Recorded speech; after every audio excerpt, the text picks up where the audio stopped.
Public speaking ఆ మాట వినగానే చాలామందికి గుండెల్లో ఒక రకమైన దడ మొదలవుతుంది కదా. కాని మన ఆలోచనల్ని నలుగురితో శక్తివంతంగా పంచుకోగలగటం అనేది ఒక అద్భుతమైన కళ. ఇది పుట్టుకతో వచ్చే వరం కాదు, మనం నేర్చుకోగల నైపుణ్యం. మరి ఆ నైపుణ్యాన్ని ఎలా మన సొంతం చేసుకోవాలో తెలుసుకుందామా? నలుగురి ముందు నిలబడి మాట్లాడాలి. ఈ ఆలోచన రాగానే చాలు చాలామందికి కాళ్ళు చేతులు వణకడం మొదలవుతుంది. దీన్నే కదా మనం సభాకంపం లేదా స్టేజ్ ఫ్రైట్ అంటాం. అయితే ఈ భయం మనకు మాత్రమే ఉందని అస్సలనుకోవద్దు. ఇది చాలా చాలా సహజం. అసలు విషయం ఏంటంటే, చరిత్రలో గొప్ప వక్తలుగా పేరు పొందిన వాళ్లు కూడా మొదట్లో ఈ భయాన్ని ఎదుర్కొన్నవాళ్లే. సరే, ఆ భయాన్ని ఎలా జయించాలో చూసే ముందు అసలు మనం దేనికోసం ఈ భయాన్ని జయించాలి, దాని వెనుక ఉన్న కారణమేంటి, అదే మాట వెనుక ఉన్న అద్భుతమైన శక్తి. ఒకసారి ఆ శక్తి ఏంటో మనకు తెలిస్తే ఆ భయాన్ని ఎదుర్కోవాలనే పట్టుదల అదే వస్తుంది. డానియల్ వెబ్స్టర్ ఏమన్నారో చూడండి. తన దగ్గరున్నవన్నీ పోయినా పర్వాలేదు, మాట్లాడే శక్తి ఒక్కటి ఉంటే చాలు, పోగొట్టుకున్నవన్నీ మళ్లీ సంపాదించుకోగలను అంటున్నారు. అంటే ఆలోచించండి, మాట మీద ఎంత నమ్మకమో.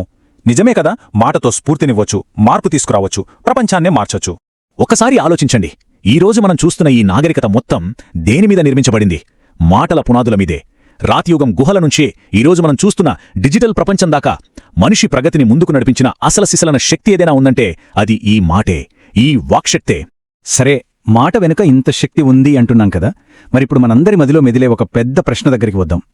ఈ ఉపన్యాస కళ అనేది కొందరికి పుట్టుకతో వచ్చే వరమా, లేక ప్రయత్నిస్తే ఎవరైనా సాధించగల నైపుణ్యమా?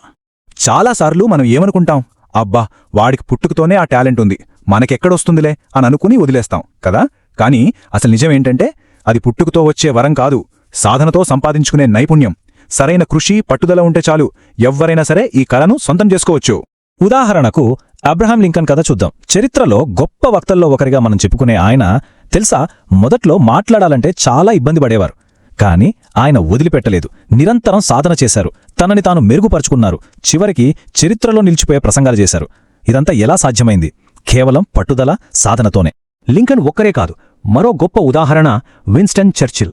ఆయనే స్వయంగా ఏమన్నారంటే, నేను నా సిగ్గుని, బిడియాన్ని జయించాను, నా నాలుకకు పదును పెట్టాను, చివరికి అనుకున్నది సాధించాను అని. చూసారా, భయంతో మొదలుపెట్టి తన మాటలతో ప్రపంచ చరిత్ర గతిని మార్చిన వ్యక్తి ఆయన. సో ఇది సాధనతో సాధ్యం అనడానికి ఇంతకంటే పెద్ద సాక్ష్యం మనకు అవసరం లేదు. ఓకే, గొప్పగా మాట్లాడటం అనేది పుట్టుకతో రాదు, మనం నేర్చుకోగలిగే ఒక స్కిల్ అని గట్టిగా నమ్మాం కదా. మరి ఈ స్కిల్ నేర్చుకోవడంలో మనకు అడ్డుపడే అతి పెద్ద గోడ భయం. ఆ భయాన్ని ఎలా పడగొట్టాలో ఇప్పుడు చూద్దాం. ఇక్కడో ఆసక్తికరమైన విషయం చెప్పాలి. మొదటిసారి స్టేజ్ ఎక్కిన వాళ్లలో ఏకంగా 99% మందికి సభాకంపం వస్తుందట. అంటే దాని అర్థమేంటి? ఈ భయం అనేది మనకు మాత్రమే ఉండే సమస్య కాదు, దాదాపు అందరికీ ఉంటుంది. ఇది చాలా సాధారణమైన విషయం. కాబట్టి భయాన్ని జయించాలంటే మనం వేయాల్సిన మొదటి అడుగు ఏంటంటే, ఈ భయం చాలా సహజం అని యాక్సెప్ట్ చేయడం. ఓకే, నాకు భయంగా ఉంది, అది నార్మల్ అని మనకు మనం చెప్పుకోవడం. ఇక రెండోది, ఇంకా చెప్పాలంటే అన్నిటికన్నా ముఖ్యమైనది ప్రిపరేషన్. అవును, మనం ఏం మాట్లాడబోతున్నామనే దానిపై మనకు పూర్తి క్లారిటీ ఉండి బాగా ప్రాక్టీస్ చేస్తే ఆ కాన్ఫిడెన్స్ దానంతటా అదే వచ్చేస్తుంది. సరే, మనసులో భయాన్ని ఎలా డీల్ చేయాలో చూశాం, కానీ కథ అక్కడితో అయిపోలేదు. రెండోది మన బాడీ లాంగ్వేజ్. ఎందుకంటే మనం నోరు తెరిచి ఒక్క మాట మాట్లాడకముందే మన శరీరం ప్రేక్షకులతో మాట్లాడేస్తుంది. అందుకే స్టేజ్ మీద మన ప్రవర్తన ఎలా ఉండాలో తెలుసుకోవడం చాలా ముఖ్యం. సాధారణంగా స్టేజ్ మీదున్నప్పుడు మనం కొన్ని పొరపాట్లు చేస్తూ ఉంటాం, వాటికి దూరంగా ఉండాలి. ఇలాంటివి చేయడం వల్ల మనలో ఆత్మవిశ్వాసం తక్కువగా ఉందని మనమే చెప్పినట్టవుతుంది. అంతేకాదు, వినేవాళ్ల దృష్టి కూడా మనం చెప్పే విషయం మీద నుంచి పక్కకు వెళ్ళిపోతుంది. గుర్తుంచుకోవాల్సిన విషయం ఒకటే, మన మాట కన్నా ముందే మన బాడీ లాంగ్వేజ్ మన గురించి ఒక అభిప్రాయాన్ని క్రియేట్ చేస్తుంది. ఇక మైక్ దగ్గర ఎలా నిలబడాలి? చాలా సింపుల్. మొదటిది, ఒళ్లంతా బిగపట్టుకుని కర్రలా నిలబడొద్దు, రిలాక్స్డ్గా ప్రశాంతంగా ఉండాలి. రెండోది, కాళ్ళు రెండూ కొద్దిగా దూరంగా పెడితే బ్యాలెన్స్ బాగుంటుంది, నిలబడటం కూడా కంఫర్టబుల్గా ఉంటుంది. మూడోది, ఆ మైక్ స్టాండ్ ఉంది కదా, అది మన రిఫరెన్స్ పేపర్లు పెట్టుకోవడానికే కానీ దాని మీద బరువు వేసి ఆనుకోవడానికి కాదు. ఈ చిన్న చిన్న మార్పులే మనల్ని చాలా కాన్ఫిడెంట్గా చూపిస్తాయి. ఓకే, మన మైండ్ సెట్ సరిచేసుకున్నాం, బాడీ లాంగ్వేజ్ కూడా చూసుకున్నాం. మరి ఇప్పుడు అసలు విషయానికి వద్దాం. అదే మన స్పీచ్ స్ట్రక్చర్. అంటే మన ప్రసంగాన్ని ఎలా నిర్మించుకోవాలి. ఎందుకంటే మనం చెప్పాలనుకున్నది ఒక పద్ధతి ప్రకారం, ఒక ఆర్డర్లో చెప్తేనే కదా వినేవాళ్ళకి సరిగ్గా కనెక్ట్ అవుతుంది. ఏ ప్రసంగానికైనా సరే ముఖ్యంగా 3 భాగాలుంటాయి. అవే ఆ ప్రసంగానికి 3 పిల్లర్స్ లాంటివి. మొదటిది ప్రారంభం, వినేవాళ్ల దృష్టిని వెంటనే ఆకట్టుకునేలా ఉండాలి. రెండోది బాడీ, అంటే అసలు విషయం, మనం చెప్పాలనుకున్నది స్పష్టంగా అర్థమయ్యేలా చెప్పాలి.